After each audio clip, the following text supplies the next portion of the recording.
Ministerio Internacional Casa de Santidad presenta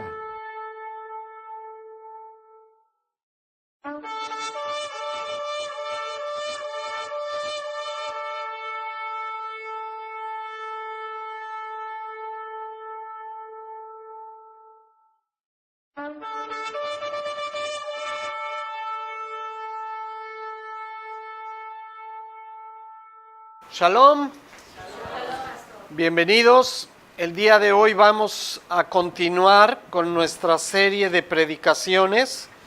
El tiempo está cerca.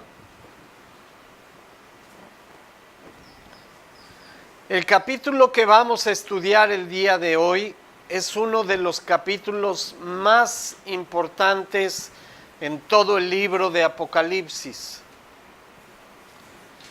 Y la razón es porque en este capítulo en especial,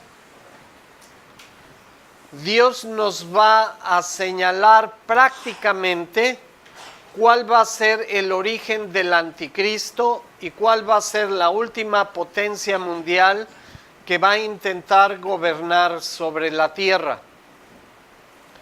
Entonces es un capítulo muy importante. Durante los siglos se ha interpretado incorrectamente este capítulo y ha habido mucha gente que no sé de dónde salió, pero ellos insisten que el último gobierno mundial y la ramera que se sienta sobre muchas aguas es Roma. Entonces vamos a ver qué dice la Escritura.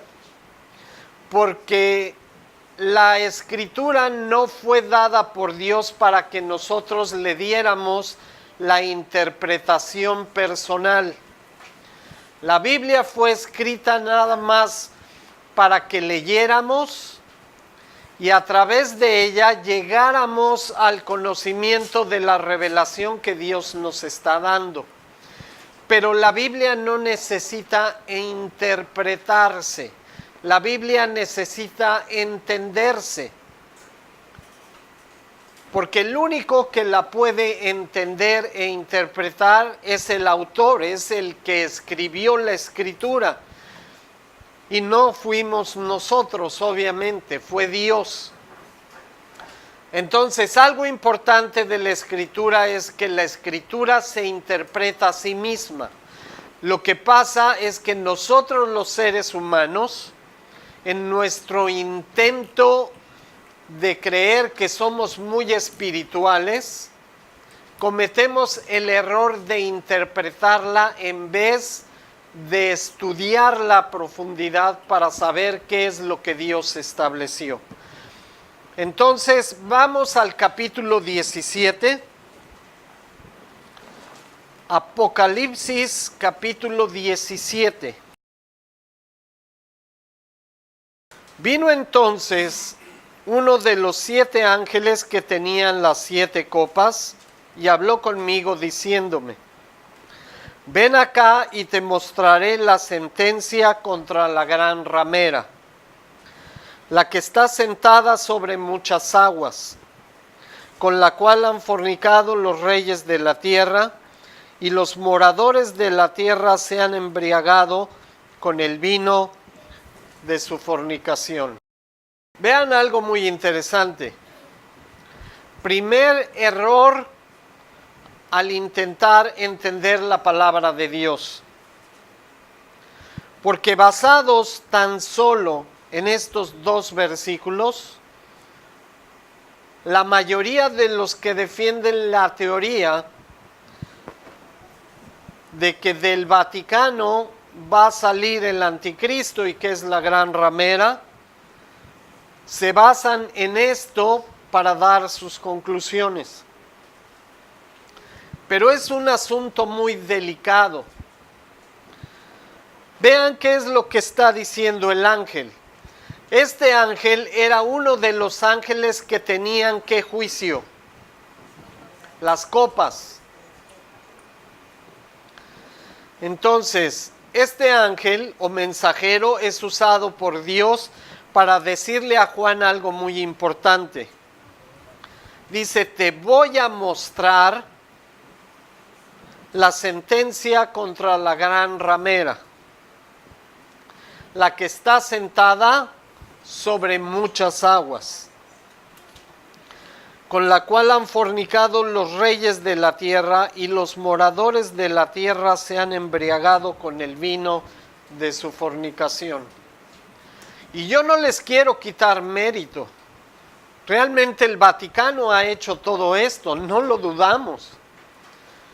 Toda la historia de la Iglesia católico-romana, desde el principio que fue fundada, desde antes que se empezó a poner el fundamento para que pudiera surgir, y hasta el día de hoy, ellos han hecho exactamente todo lo descrito aquí. Eso no lo ponemos en duda. Pero vean un detalle muy importante. Vamos a regresar a Apocalipsis 1.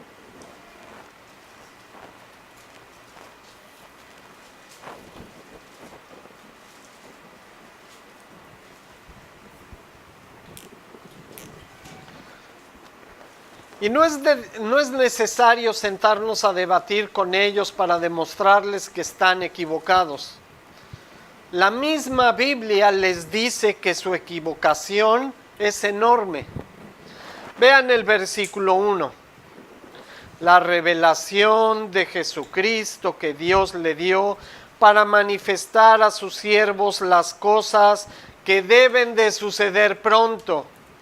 No dice las cosas que ya sucedieron o que están sucediendo.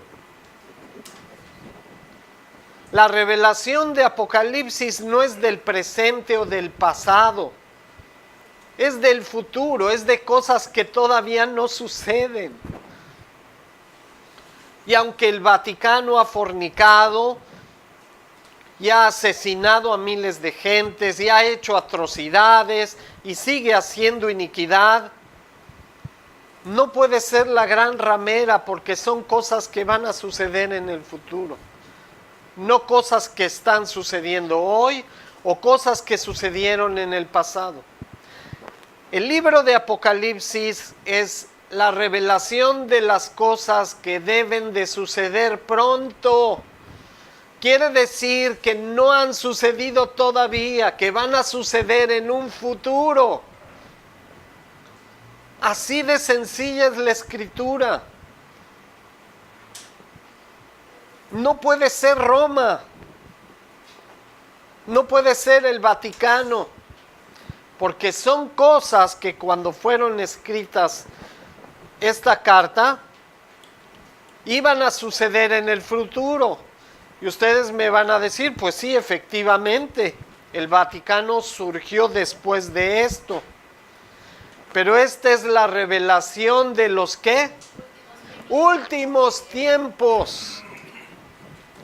No de la Edad Media, no del siglo XX, de los últimos tiempos. Es algo muy delicado. Vamos a regresar y vean el versículo 3.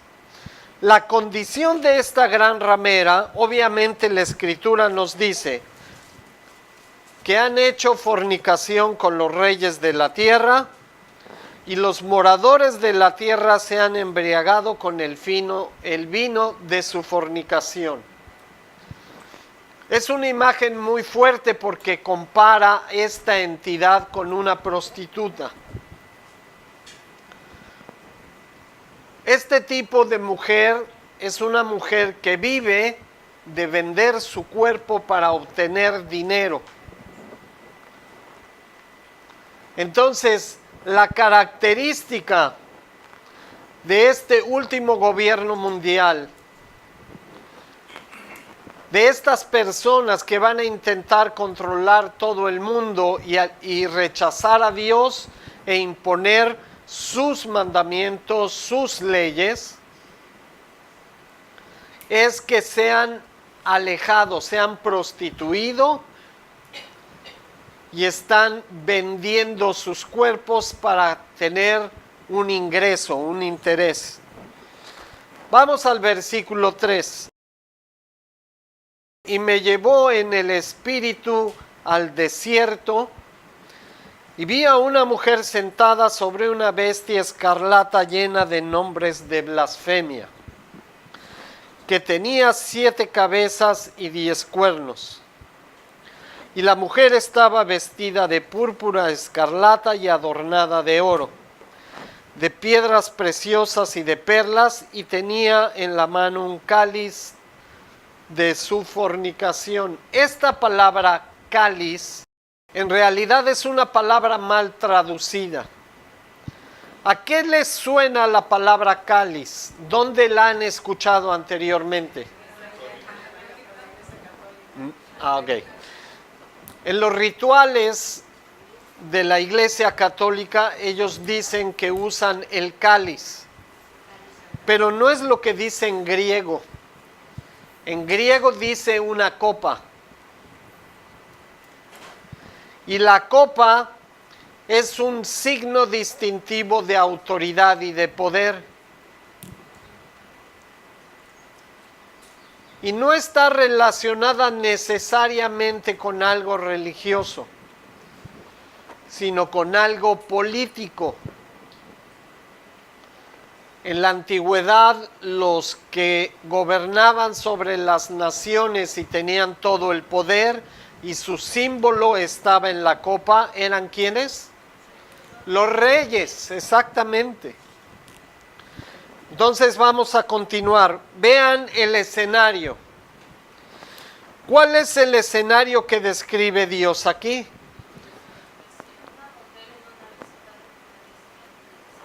A ver, ¿qué? Una mujer sentada en una bestia en el desierto. En el desierto. ¿Roma está en el desierto? Son cosas obvias. Son cosas en las cuales Dios no se puede equivocar. Jamás ha sido, no es y jamás será Roma establecida en un desierto. Geográficamente no es posible. Pero hay 2 lugares que son sagrados para una religión que están situados exactamente en una área desértica, de lo cual vamos a hablar más tarde. Pero es importante que tengan estos datos.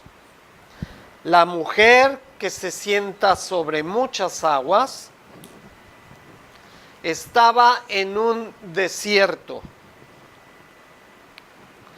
Y ustedes me van a preguntar, ay pastor, ¿y cómo puede ser que si está en un desierto haya agua?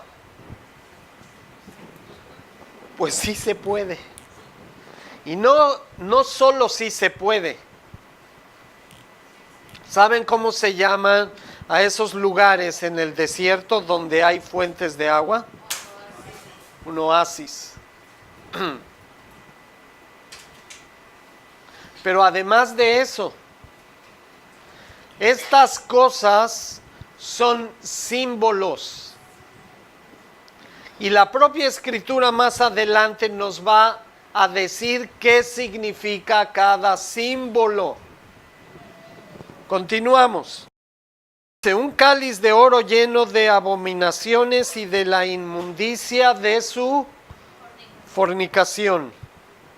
Y en su frente un nombre escrito, un misterio. Roma la grande, la madre de las rameras y de las abominaciones de la tierra. Aquí hay un error muy grande. Porque cuando Dios dice Perú, no está diciendo Canadá. Y cuando Dios dice Australia, no se refiere a Venecia. Cuando Dios dice Babilonia, adivinen qué significa. Gracias. Babilonia la grande, la madre de las rameras y de las abominaciones de la tierra. No vamos a tener tiempo ahorita, pero quiero que se comprometan ustedes a buscar en las enciclopedias y en los libros de texto. Investiguen acerca del imperio babilónico. Les va a abrir los ojos de una manera muy, muy importante. De hecho, van a encontrar dentro de los frisos y las pinturas que se encontraron de esta civilización cosas muy interesantes. Como animales fantásticos, mezcla de leones con águilas y cosas semejantes. Y no sé si esto les recuerde algo, porque la Biblia es muy precisa en todos sus detalles. Entonces, esta civilización en especial tenía algo muy, muy profundo. El más grande rey de toda la historia fue un rey babilónico que se autonombraba como Dios, que es exactamente lo que va a hacer el anticristo cuando venga. Él va a entrar en el lugar santísimo, va a poner una imagen y va a decir: yo soy Dios, adórenme.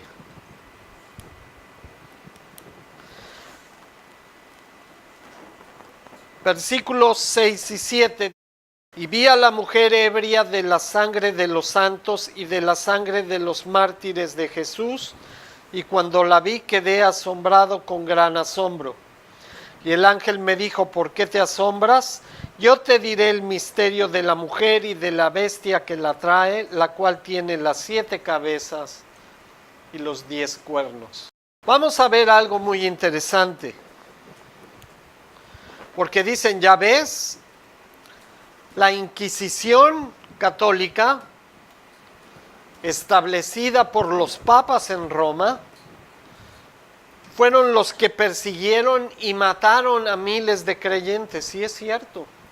Y eso lo pueden leer en los libros de historia. Tienen toda la razón. Pero hay un pequeño detalle. Acabamos de leer que la revelación de este libro no era para la Edad Media, no era para el día de hoy, era para los últimos tiempos. Quiere decir, y no los quiero animar, pero va a haber otra persecución de creyentes.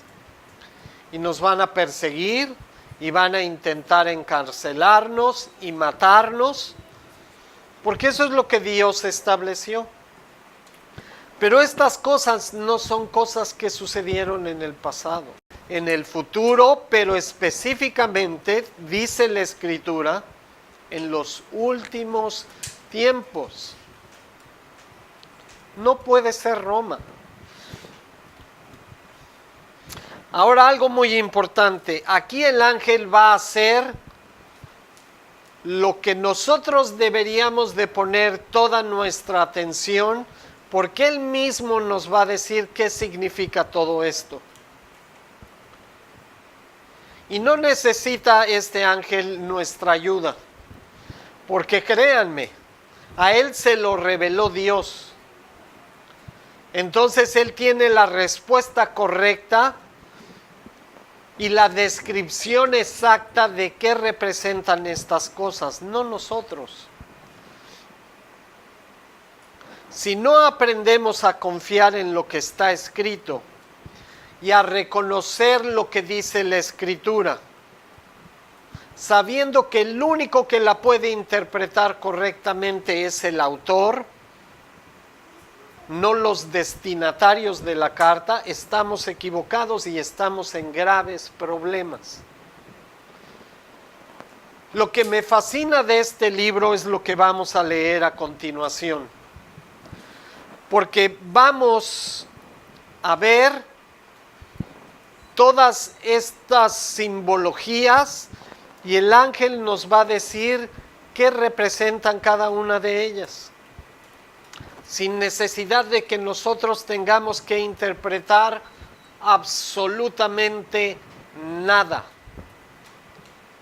La Escritura hace eso por nosotros. Lo único que tenemos que hacer es poner atención y poner en obra lo que dice aquí. Entonces, vean cómo empieza el versículo 9. Y esto es una gran pista para aquellos que quieren aparentar espiritualidad y unción de Dios, tratando de interpretar lo que ni siquiera entienden. Esto para la mente que tenga, ¿qué cosa? Si no eres sensato y no has sido instruido en obedecer la palabra de Dios, vas a leer esto y lo vas a interpretar totalmente diferente. Esto para la mente que tenga sabiduría. Dice, las 7 cabezas son ¿qué? Ahora los quiero detener ahí, porque esto es muy importante. ¿Quiénes son los personajes de la visión?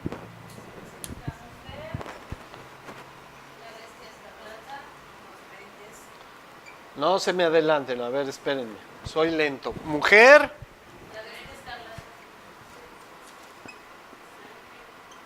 bestia escarlata. 7 cabezas. 10 cuernos.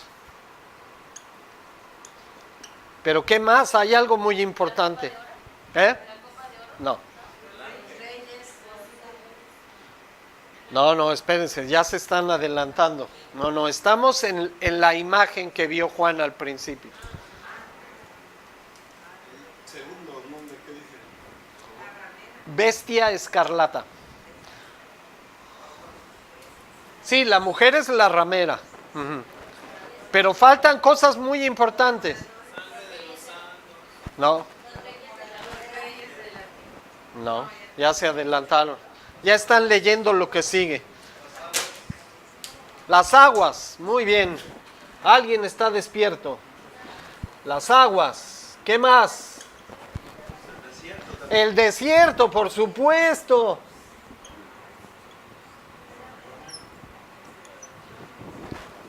Sí, pero Babilonia es Babilonia, eso es lo único que tenemos seguro. Entonces, fíjense.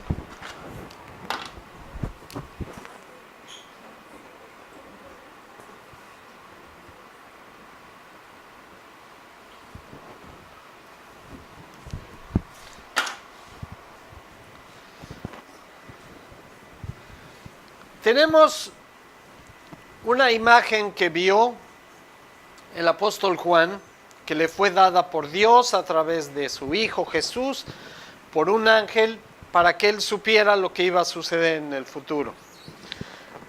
Uno de los ángeles que tenía las 7 copas, que son los juicios finales de Dios, le dijo, yo te voy a decir qué significan estas cosas. Obviamente esa orden no fue dada ni por Jesús ni por Juan, fue dada por Dios Padre. Entonces la revelación, la interpretación de la Escritura no debe de venir de nosotros, es del autor. Él es el que te puede decir exactamente lo que significa.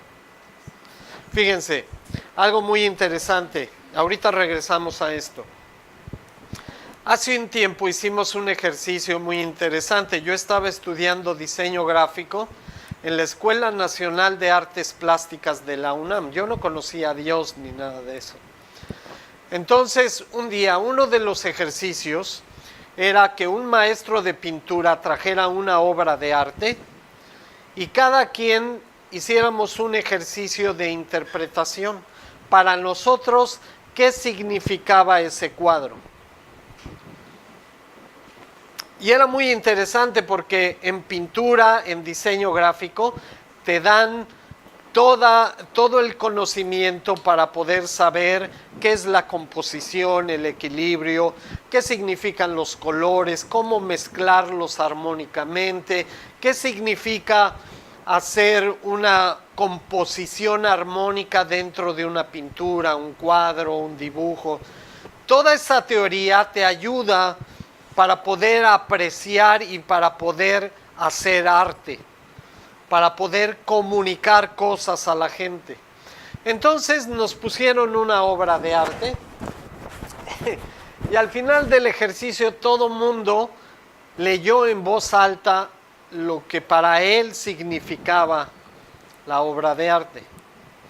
Por lo que uso esta analogía es porque a mí me sorprende mucho esa actitud de los seres humanos de tratar de aparentar más sabiduría de la que realmente tenemos. Entonces, todas las descripciones eran bárbaras, porque la armonía de los colores y la inclinación, los objetos redondeados, un rollo que decías, wow, ¿cómo saben de arte? Y todos los maestros estaban sorprendidos, decían, ¿cómo puede ser que alumnos de primer grado de diseño gráfico tengan más sensibilidad artística que los pintores y escultores? Pero lo más interesante del ejercicio es cuando el artista describe su obra.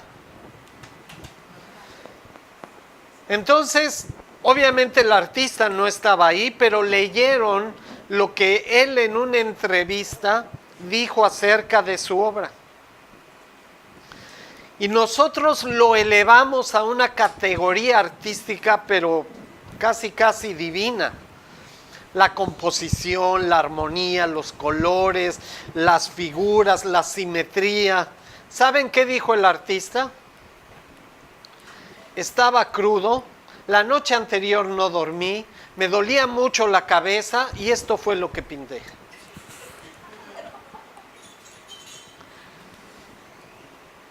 Y eso es lo que nosotros hacemos con la Escritura.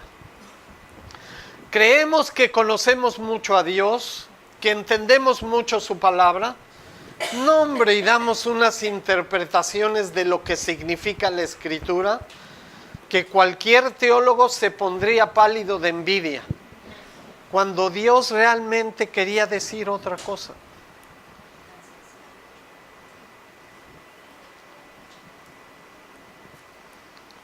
Y es una pena porque gastamos mucho tiempo y mucho esfuerzo en demostrar nuestra espiritualidad cuando la propia palabra te está diciendo qué significa cada cosa. Ok, vamos a abrir los oídos por un momento y vamos a olvidar todo lo que dicen los grandes teólogos y vamos a escuchar lo que Dios dice acerca de lo que significa esta visión que Él le dio a Juan.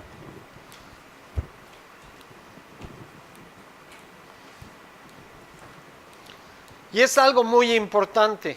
La Escritura no necesita interpretación, simplemente léela.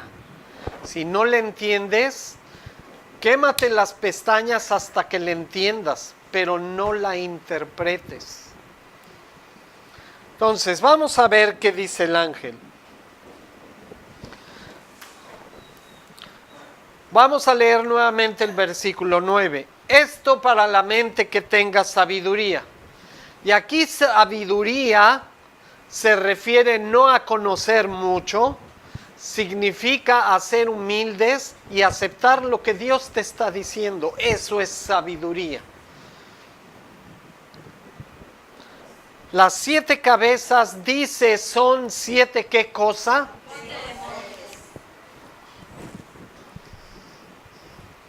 Siete cabezas, dice la Escritura que son.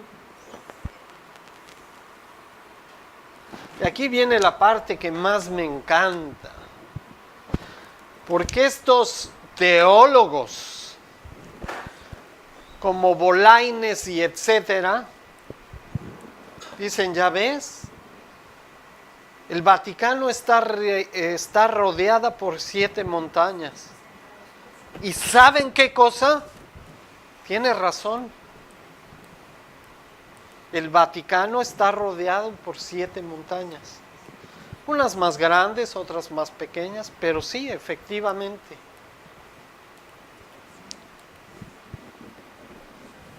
Pero el versículo 10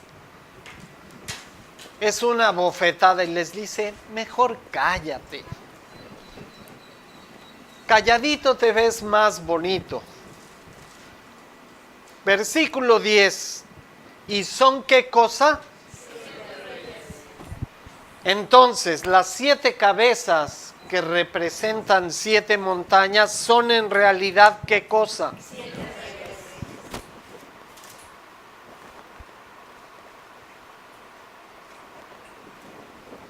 7 reyes, quiere decir que son, ¿qué gobiernan los reyes? Naciones. 7.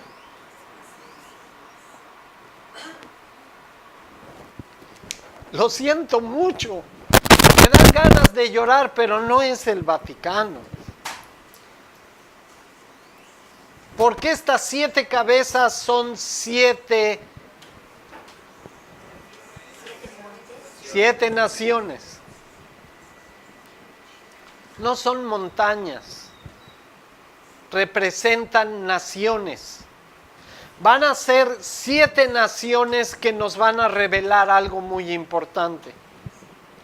Toda la perversión, el poder y la ambición del hombre para gobernar a las naciones ha sido siempre simbolizada por los imperios. ¿Qué deseaba Roma? Gobernar todo el mundo. ¿Qué deseaba Egipto? Medo-Persia, los asirios. No son 7 montañas, son 7 imperios, 7 naciones.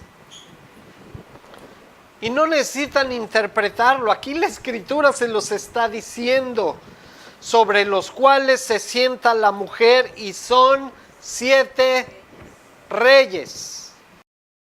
Importante, 5 de ellos han caído. Cuando le da Dios esta revelación a Juan, 5 ya habían intentado gobernar a todo el mundo y desaparecieron.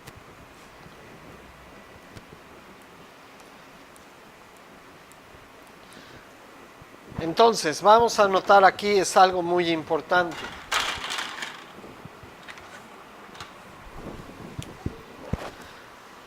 Uno, 2, 3, 4, 5, 6, 7. Y el lugar de honor se lo dejamos al 8. ¿Qué significa el 8 en la Escritura? Nuevo comienzo. El 7 es perfección y cumplimiento. El 8 es un nuevo comienzo. Ahora vamos a ver de qué se trata todo esto. Ya tenemos el primer símbolo descifrado por el autor, Dios Padre, que nos dice con seguridad qué representan estas 7 cabezas. Son 7 naciones, no 7 montañas. Son 7 naciones, 7 reyes, 7 gobernantes. Dice, 5 de ellos, los 5 primeros, estuvieron en su punto máximo, quisieron gobernar a todo el mundo. ¿Y qué pasó con ellos? Desaparecieron. Gracias a Dios.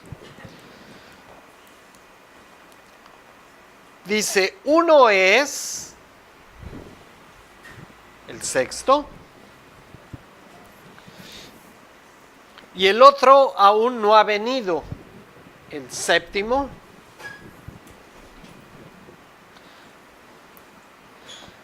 Y cuando venga es necesario que dure ¿cuánto tiempo? ¿Qué están leyendo? Los voy a llevar con bolaines, ¿eh? Va a durar muy poquito. Va a ser casi se levanta al poder y desaparece. ¿Sí? Ahora vean, la bestia que era y no es también, ¿cuál? Este es el que nos interesa. La bestia que era y no es también el octavo. ¿Y qué dice? Es de entre los cuales va a salir de aquí mismo. Y como duró breve tiempo, ahora viene con toda su fuerza. Por eso usa Dios aquí con toda intención la palabra mágica, Babilonia. Pero Babilonia no es Roma. Babilonia fue un imperio que estuvo en la cúspide, intentó a gobernar todo el mundo y Dios lo desapareció.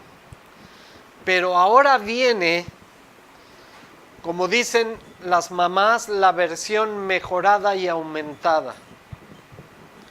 Ahora viene no la Babilonia antigua, sino la gran Babilonia.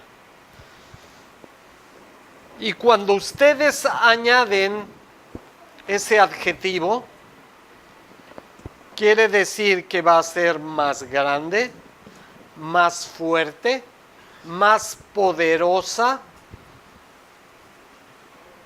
y va a ser más importante que la anterior. Porque la otra fue la Babilonia, pero esta va a ser la gran Babilonia.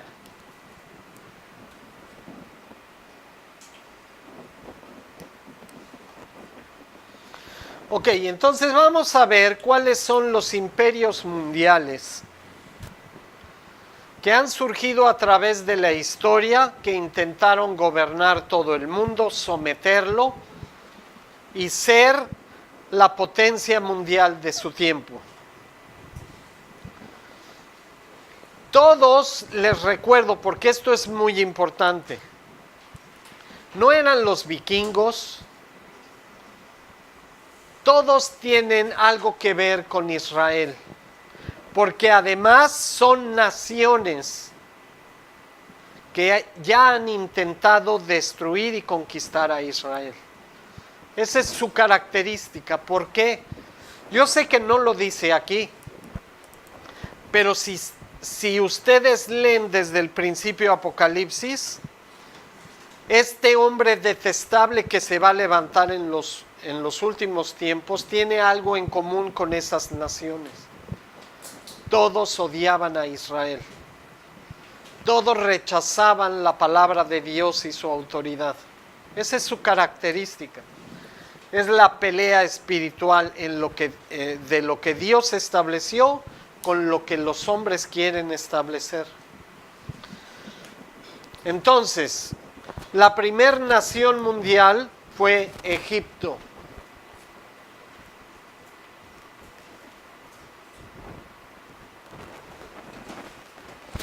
La segunda, Asiria.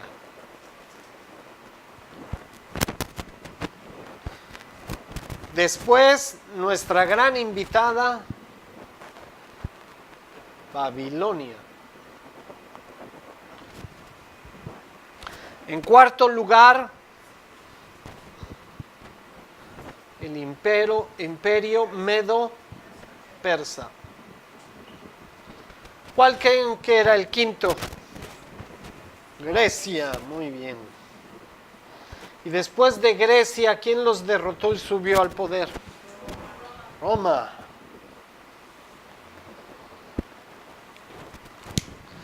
Ahora vamos a volver a leer la descripción del ángel, es muy importante. Dice, 5 de ellos han caído. En el tiempo que se escribió esta carta, esos 5 imperios ya habían desaparecido. Egipto tuvo su gloria, fue conquistado por Asiria. Asiria llegó a la cúspide, fue conquistado por Babilonia. Babilonia subió al máximo escenario, fue derrotado por Medo-Persia. Después Medo-Persia fue derrotado por Grecia y finalmente la que mandaba y gobernaba en ese tiempo era Roma.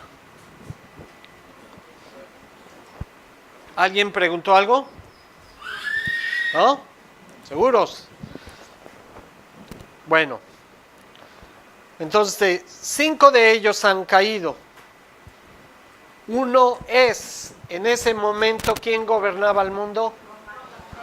De hecho, ¿quién había invadido Jerusalén y estaba ahí? Vamos a ponerle sitio de honor. En ese tiempo Roma era la que mandaba en el mundo. Y tenía el propósito de conquistar al mundo, quiero decirles. Entonces dice, uno es, que es Roma, dice, y el otro aún no ha venido. El séptimo. Cuando se escribió esta carta, este imperio todavía no se levantaba. Pero ¿cuál es su característica? Es necesario que dure.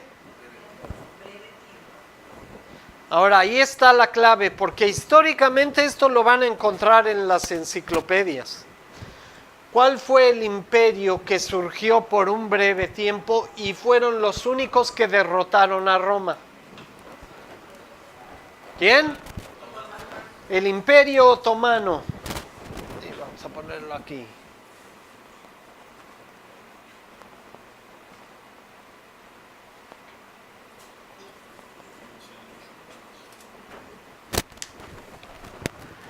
Entonces ya, fíjense, la misma palabra nos está resolviendo quién es. Muchos teólogos dicen Alemania, Inglaterra, España. Hasta aquí ya lo único que falta por ser revelado es el que nos interesa. ¿Por qué nos interesa el octavo? ¿Qué dice su escritura? La bestia que era y no es también el último imperio mundial. Créanme, no va a ser Roma. Va a gobernar sobre todo el mundo, pero tiene una característica muy importante.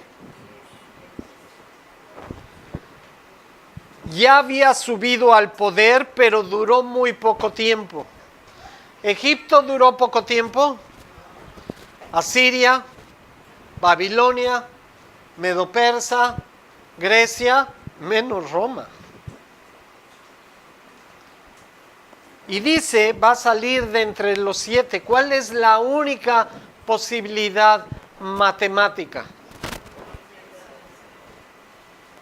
¿Quién? El 7, por supuesto. Pero aquí viene lo importante. Investiguen quién era el Imperio Otomano. Ya alguien dijo por ahí, musulmanes.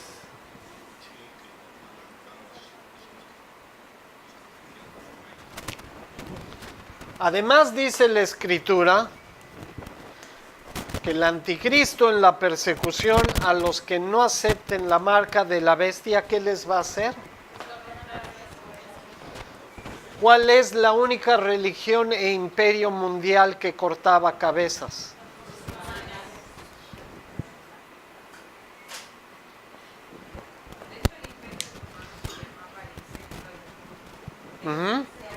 Sí. ¿Saben cuánto tiempo duró el Imperio Otomano? Poquitito, comparado con estos, duró un tiempo muy breve. De hecho, lo único importante que hicieron fue derrotar a Roma. Eso fue lo único que hicieron. Pero derrotaron a Roma, duraron un poco tiempo más y jamás se supo de ellos.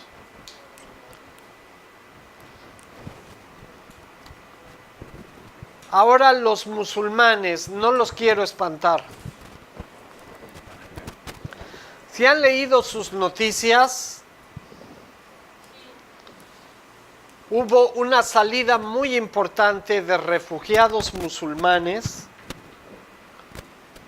y llegaron a Suecia, Alemania, Francia, Canadá, Estados Unidos, México. Ya los tenemos en Yucatán, por si quieren saber. En Chiapas también. Uy, qué bueno. No me animes, hermana. Aquí el que da ánimo soy yo. En Centro y Sudamérica, en casi toda Europa, en África, en Asia, están por todos lados. Pero adivinen qué. Ellos llegan pacíficamente al principio. Cuando son la minoría, miren, calladitos. Pero son de las culturas que su índice de crecimiento de población es la más explosiva de todas. En unas cuantas generaciones invaden. Ahora, ¿qué está pasando en Europa? Como ya no son la minoría, ya son bastante más, están saliendo a las calles, quiebran cristales, desbaratan coches. ¿Y qué es lo que gritan?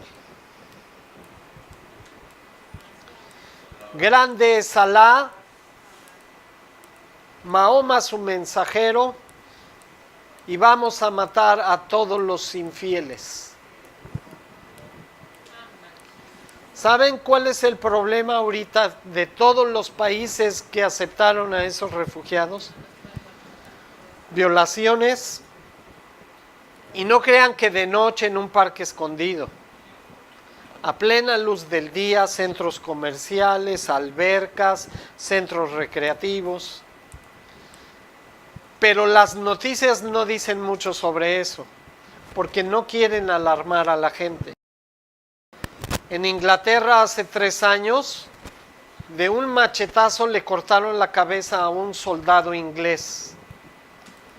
Porque en la noche se lo toparon en el parque 2 musulmanes.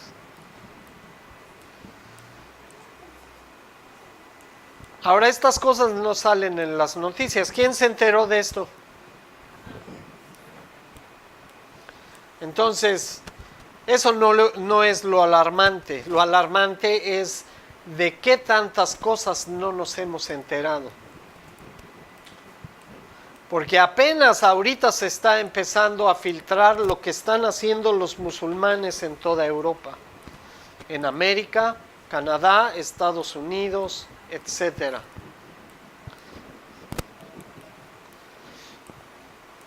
¿Saben que las principales mafias en México están cortando cabezas? Yo no creo que sea coincidencia, perdón, pero no es coincidencia. Quiere decir que ahí ya hay infiltrados y la cosa no pinta para bien. Entonces, ¿quién es la bestia escarlata?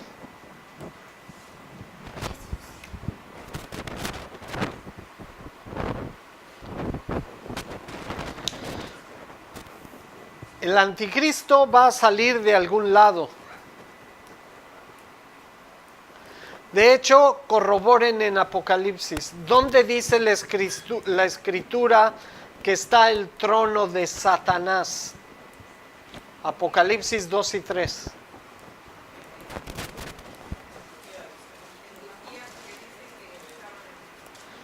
Ok, las 7 iglesias de Asia Menor, Pérgamo, Esmirna, Tiatira, todas esas iglesias, están en lo que hoy conocemos como Turquía. Y adivinen qué religión profesan los turcos.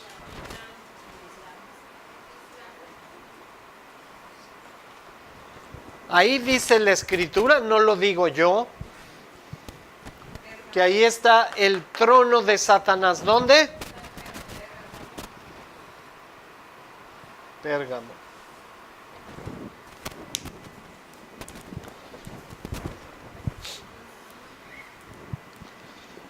Vamos a continuar, ya casi no tenemos tiempo, pero vamos a intentar descubrir qué es todo lo demás. Esta parte es importantísima. La bestia va a salir de aquí, no quiere decir que va a ser esto. Esta va a ser la cuna que va a dar a luz al anticristo, a la bestia.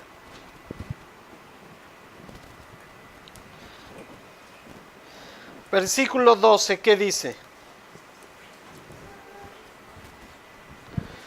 Y los 10 cuernos que has visto son 10 reyes, que aún no han recibido reino, que por una hora recibirán autoridad como reyes juntamente con la bestia.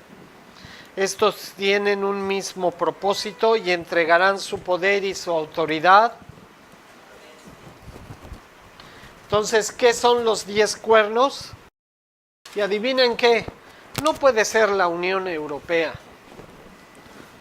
Porque si cuentan cuántas naciones tiene la Unión Europea, ¿cuántos desiertos tiene Europa? Porque dice que la mujer estaba sentada en un desierto. Ok. Además, ¿saben cuáles son los 2 sitios sagrados del Islam? ¿Alguien sabe? Meca y Medina. ¿Han ido alguna vez? No vayan porque les cortan la cabeza.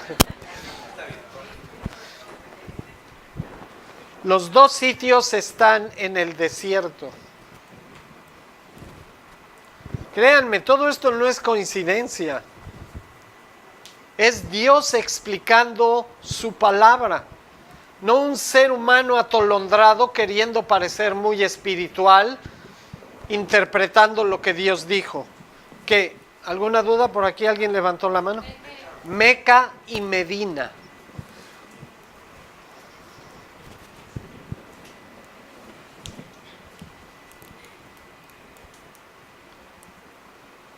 Ahora algo todavía más interesante. Meca y Medina están en el territorio donde antiguamente gobernaba ¿quién? Pero esta va a ser la nueva Babilonia, la gran Babilonia. Y la gran Babilonia, según la escritura, va a estar conformado por ¿cuántas naciones? 10. Pero no van a ser occidentales. Van a ser musulmanes.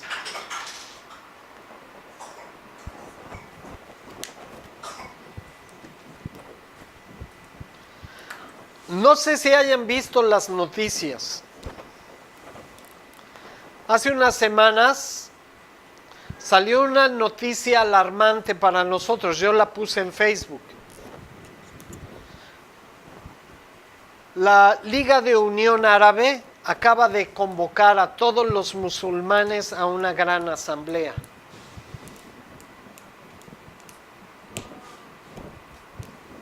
Oh. O sea que ya vamos para acá. Estamos a un pasito de que estas 10 naciones le entreguen la autoridad al anticristo. Ya no falta mucho. La buena noticia Versículo 14. Pelearán contra el Cordero y el Cordero los vencerá porque Él es Señor de señores y Rey de reyes. Los que están con Él son llamados y elegidos fieles. Entonces aquí son dos mensajes muy importantes porque Dios nos está diciendo dos cosas básicas que todo creyente debe de saber. Dos. La primera es que no importa que suceda, que ya estemos viendo cómo se está acomodando todo esto, que sabemos que va a haber persecución, que mucha gente va a morir. La buena noticia es que al final, ¿quién va a vencer? Jehová Dios y su Mesías. Eso es garantía. Pero ¿cuál es la otra cosa importante que nos está diciendo este versículo? Si no eres de los llamados, si no estás con los elegidos y fieles, no solo esto, sino todas las plagas de la gran tribulación van a ser para ti.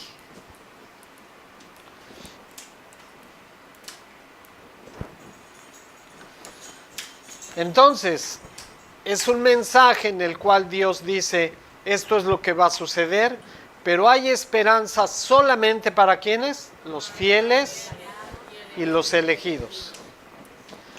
Ahora, si eres sabio, porque aquí al principio dice, he aquí para la mente que tenga sabiduría. Y no quiere decir intentar interpretar lo que Dios dijo. Significa escuchar y hacer. Si tú empiezas a caminar con Dios, te arrepientes de tus pecados, te reconcilias con Él y empiezas a obedecer su palabra. Y digo su palabra entre comillas, no lo que esta bola de mequetrefes están enseñando en las iglesias.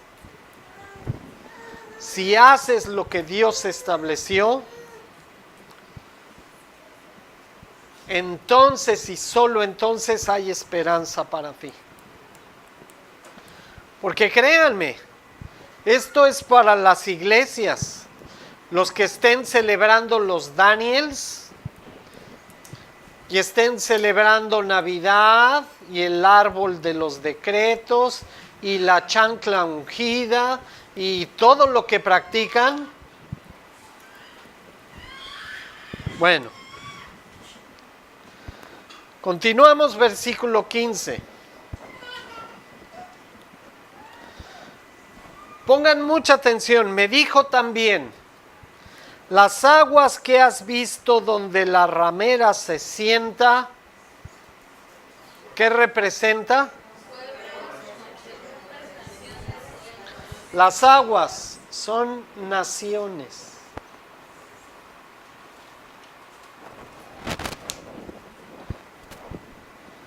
Este último imperio mundial de donde va a salir el anticristo es la Gran Babilonia.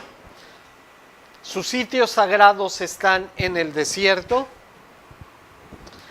pero las aguas sobre las cuales esta mujer, la gran ramera, está sentada,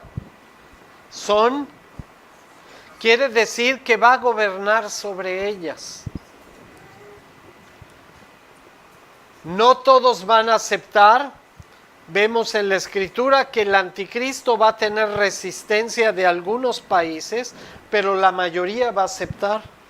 La mayoría de las naciones se va a entregar para beber del furor de la fornicación de la mujer.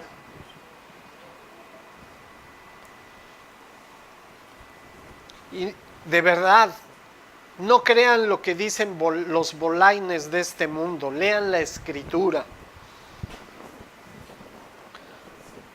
Dice, y los 10 cuernos que viste en la bestia,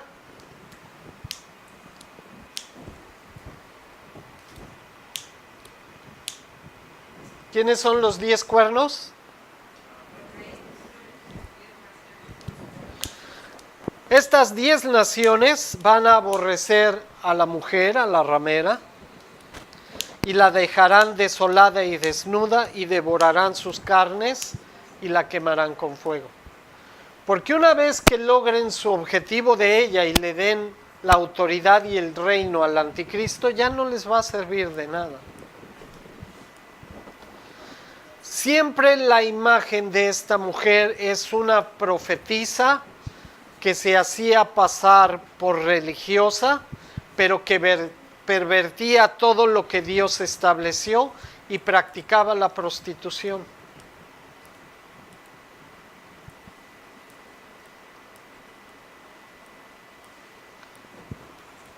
Entonces, bueno, ahorita vamos para allá.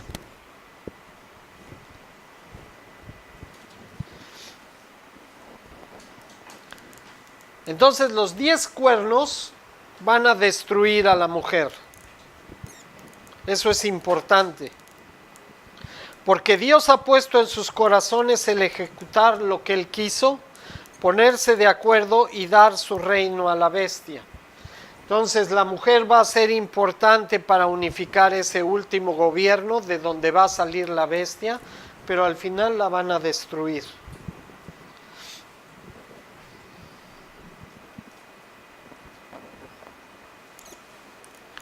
Dice, y la mujer que has visto es la gran ciudad que reina sobre los reyes de la tierra. ¿Cuál es la gran ciudad que fue descrita en esta descripción? Que va a gobernar sobre esas naciones y que le va a dar el reino a la bestia. Perfectamente. ¿Ven cómo la propia escritura nos dice quién es quién? No es Roma, es Babilonia. Va a ser el último imperio mundial que va a entregar el poder al anticristo. Cuando ya el poder lo tenga el anticristo, Babilonia ya no le sirve. Ya no tiene necesidad de su existencia. ¿Para qué? Si él es el que va a gobernar. Entonces las 10 naciones la van a destruir.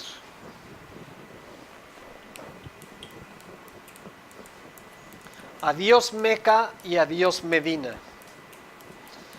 Adiós musulmanes, ahora Satanás a través del anticristo va a gobernar el mundo. Que ese fue el plan desde el principio. Pero estos ingenuos angelitos creían que ellos son los que iban a dominar.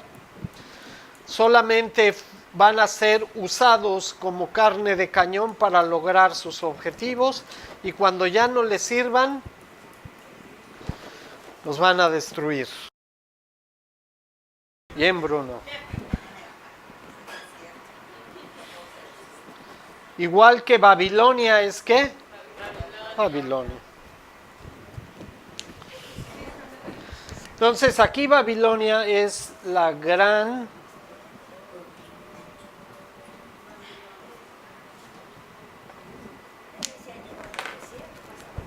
¿en qué? Desierto.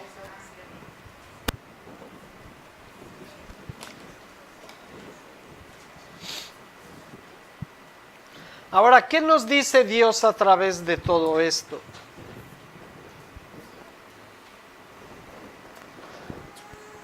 Más que toda la descripción y descifrar todo lo que Dios estableció,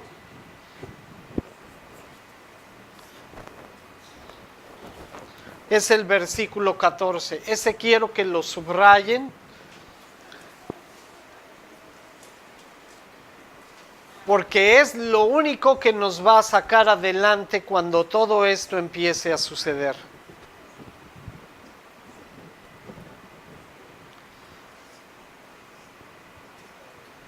Dice que este anticristo y la gran Babilonia van a pelear ¿contra quién?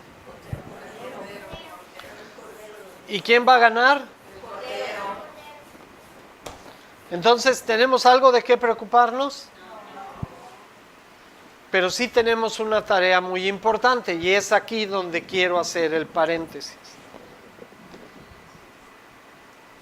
Esta es la parte importante de todo el mensaje. Más que saber quién es quién, porque eso de todos modos cuando suceda lo vamos a saber. Pero lo más importante es que el Cordero los va a vencer. Eso ya está totalmente revelado, es un hecho. Dios no va a dejar que el anticristo gane. Esa es la parte importante.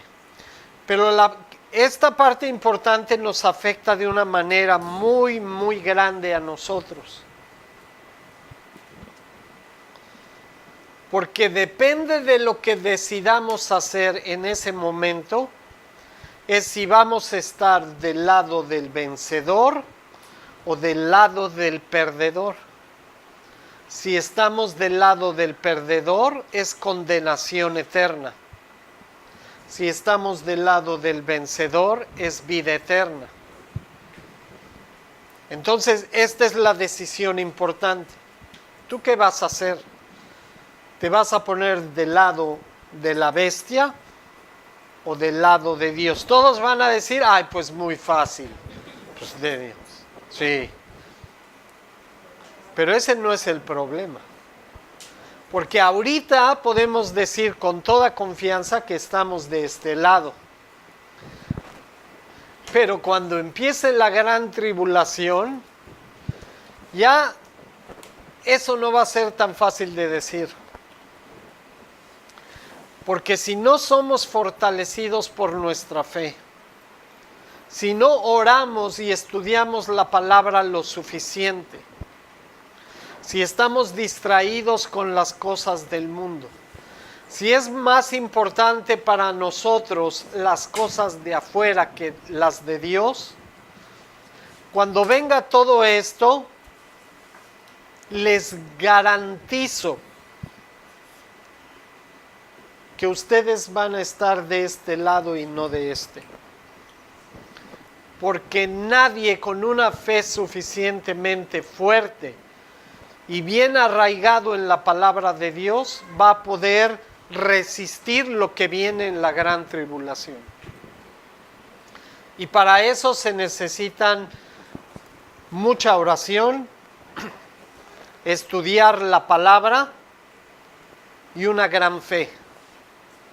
Y si no empezamos a trabajar desde el día de hoy en esas tres cosas, muchos le van a dar la espalda a Dios y van a terminar con el anticristo. Es garantizado. Y no por lo que yo digo, sino por lo que la Escritura dice. Dios a través de toda la historia nos ha intentado de hacer entender que el ser creyentes o discípulos de Jesús no es nada más decir yo creo, o nada más ir a la iglesia los domingos, ni aún dar tu diezmo. Es mucho más que eso. Todo eso es necesario. Es parte de tu testimonio y de tu fe. Pero si no te has reconciliado en realidad con Dios y no caminas como Él estableció, vas a terminar aquí. Y eso es algo que Dios no quiere. Él no quiere que nosotros al final, por nuestra falta de fe, por nuestra falta de oración, por nuestra falta de estudiar la Escritura, terminemos aquí. Porque Él dio su palabra para llegar acá, no para llegar aquí. Entonces, estos tiempos finales son para esforzarse. Es para olvidar los obstáculos, las dificultades y hacer un esfuerzo más grande por las cosas de Dios que por las cosas del mundo. Porque el tiempo está cerca. Que Dios los bendiga. Shalom.